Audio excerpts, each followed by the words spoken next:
এছাড়া যদি আমরা দেখি আজকে মুদ্রার হারের বিনিময় হার, জাপানি ইয়েন কিনতে খরচ হচ্ছে ৭৯ পয়সা, বিক্রি হয়েছে ৭২ পয়সায়।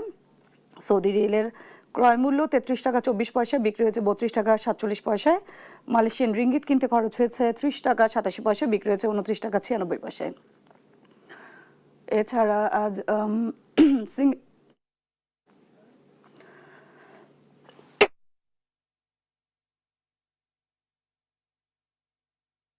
সিঙ্গাপুরি ডলার কিনতে খরচ হয়েছে ৯৯ টাকা ৩৪ পয়সা, বিক্রি হয়েছে ৯৪ টাকা ৪৭ পয়সায়। ইন্ডিয়ান রুপির ক্রয় মূল্য ছিল ১ টাকা ৩৮ পয়সা, বিক্রি হয়েছে ১ টাকা ২১ পয়সায়। চাইনিজ ইয়েন কিনতে খরচ হয়েছে ২০ টাকা ৩ পয়সা, বিক্রি হয়েছে ১৮ টাকা ২ পয়সায়।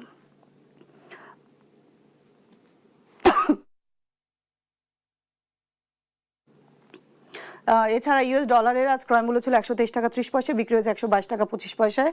পাউন্ড কিনতে খরচ হয়েছে ১৬৯ টাকা ৫৮ পয়সা, বিক্রি হয়েছে ১৬২ টাকা ৪৩ পয়সা। ইউরো কিনতে খরচ হয়েছে ১৪৭ টাকা ৩৯ পয়সা, বিক্রি হয়েছে ১৪২ টাকা ১ পয়সায়।